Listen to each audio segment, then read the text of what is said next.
Episode of SAO was definitely an emotional impact for one. We had character development for Kirto, and of course we also had the action scenes of what we get from SAO. But as an anime only, just from watching this, the small detail that they put in for every episode, especially with this one right here, Alicization is probably the best arc from SAO, period. I think it's better than Gun Gale already. I don't know about the first season yet. I want to get more in depth with that before I actually give a verdict about it.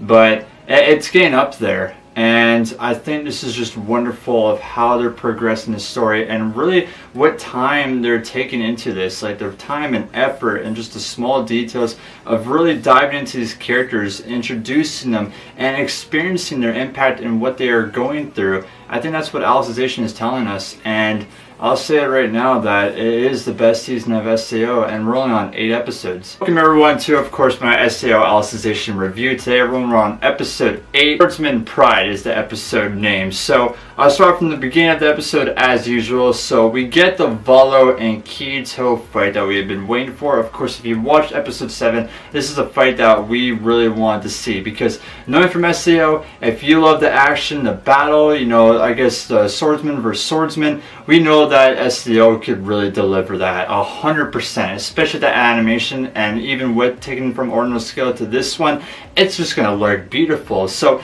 we get a lot of character development for Volo in this episode, especially with Kirto as well, you know, his mentor, and also we get to discover a lot of the imagination in the UnderWorld. So when the battle's going on between Volo and Kirto, we see the imagination really come to effect in this world. We've seen Kirto talk about it in the UnderWorld before, because this is, I think he's been in here for almost 2 years, or actually above 2 years he's been a part of the UnderWorld. So he's starting to kind of get the moveset and how to actually become stronger here in this world, you know, for him to survive for one, and also for him to get back into the real world. So the imagination segment, if you kind of create something, like if you think of, you know, say for example family and friends and something to actually go and fight for, your power could be a lot better. For Volo, for example, the guy who is the first class, or I guess the first seat part of the academy, you know, the strongest one, everyone is scared or can't even beat him. We even seen that to Lena in this episode, that she has been training and been in this academy for so long,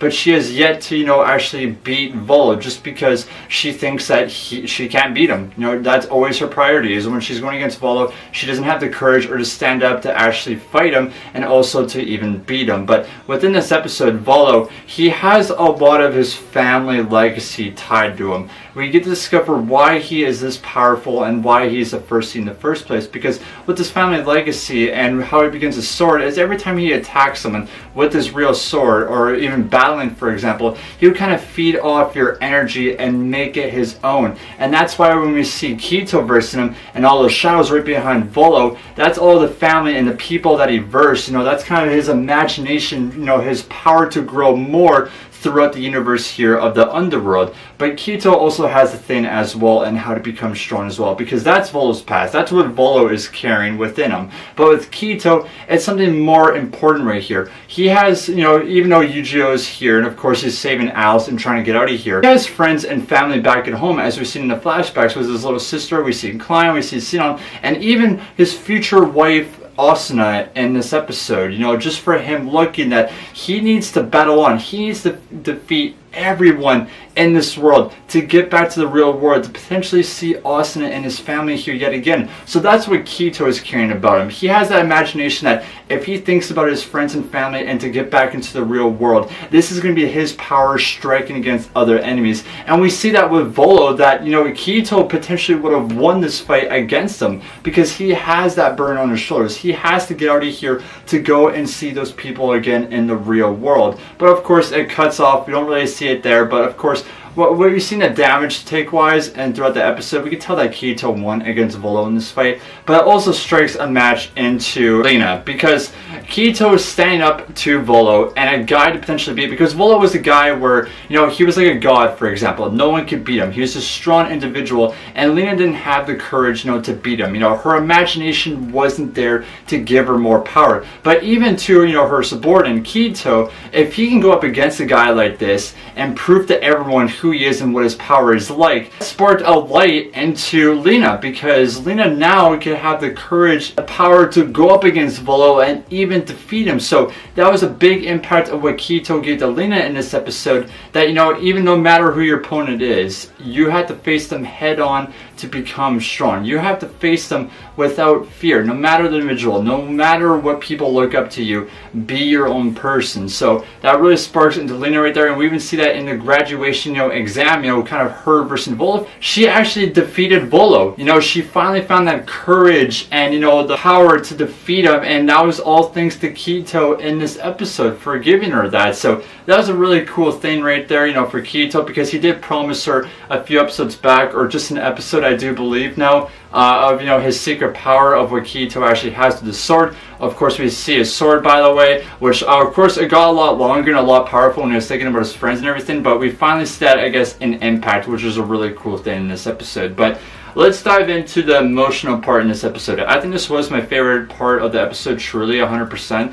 Just because we haven't seen Kirto like this at all. There's a lot more to this scene than what people think about, because when we go to the flower plot, after those, I guess, nobles, those guys, you know, really jealous, you know, the jerks that we've seen in the last episode, they destroyed the flowers that Kirto made. And he was making these flowers specifically for Lena, because, you know, she's graduating. She's not going to be part of the Swordsman Academy anymore. This is kind of his present to her. But that's not really about that. When Kirto is crying and being emotional in this world, he's mostly just thinking about his family, because this is the first time in SCO that you could really think about that Kirto has been alone. You know, when we go into SCO, it was mostly just his sister in that, but, you know, he met Asuna, he met Klein and all those other wonderful friends. And, you know, in the second season, it was mostly just a job into Gun Gale Online. He had Sinon to defeat Death Gun. But in this, you could say that he's truly alone. He doesn't know how to get out of here. He doesn't know how Asuna is doing in the real world. He doesn't know if he is alive or dead. So that was really the emotional impact in this episode, because he's scared. He's really terrified of what is going to be happening to him. You know, what's happening to his body. Is Asuna alright? How many days or years has it passed? So that was really the emotional impact part in this episode right here, that we haven't really seen Kirto like this, because, you know, with this character who's always calm, cool, and collective, and of course this all-powerful person, but within this, you know, it really shows his emotional side, and that he has to get out of here so he could go reunite with Asuna and reunite with everyone else. So I really like that part in the episode, and really dive down in this, because it really shows a different side to Kirto and something different to SCO in general. So I really like that, and this is why Alicization is probably my favorite, you know, season in this episode, because they take little details like that and put them into this episode right here. And it's also different with the storyline. You know, Kirto, for example, huge character development, because with Kirto's character, we've been with him for so long that we figured that he wouldn't get any more development right here, but that was a complete change, and it was just wonderful, you know, sad, and you really true felt to his character. But that was that part, that was that segment in this episode, which I really loved and adored. So after the graduation, all that exams, we see that Kirto and Eugeo got more of a promotion into the Swordsman Academy. So more time has passed here yet again, and they take the 5th and 6th seat, I do believe. So they're almost up there to the 1st seat anyway. So now it's like they're nobles, and they have subordinates now that they have to teach and become better swordsmen. So we see that time skip, we see that happen, and that cuts off the episode right there. I truly loved it, guys. This was a great episode. It was something different to Kirito's character, different to the story. You know, of course we had the action scenes as well, development.